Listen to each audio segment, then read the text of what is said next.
No doubt during this Halloween season, you'll hear some movie or some recording that has this familiar yet eerie sound.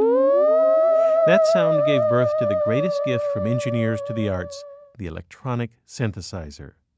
The synthesizer began in the 1920s with Professor Leon Theremin.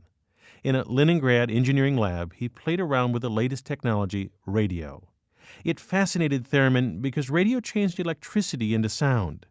He brought two parts of the radio close together so they made a sound like the squeal from putting a microphone too near a speaker.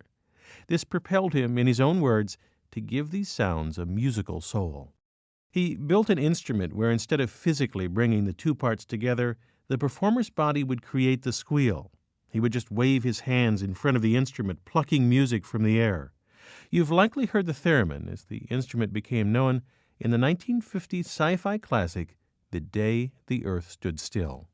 But well before that, theremin toured the world and captured headlines. The New York Times called it ether music. The Chicago Tribune said that theremin mysteriously reproduces music.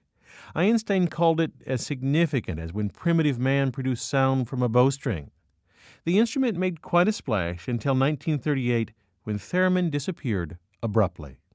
Kidnapped by Soviet agents, he was sent to a labor camp until he agreed to work for the KGB. But Leon Theremin had planted a seed.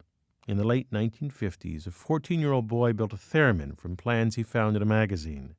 By age 20, he began making them commercially, selling enough to pay for his engineering education. The student, Robert Moog, used what he'd learned about electronic music from the theremin and built in 1964 the world's first synthesizer. With Moog's synthesizer, the child of Leon Theremin's wonderful instrument, electronic music became world famous with one of the best-selling classical albums of all time, Switched on Bach.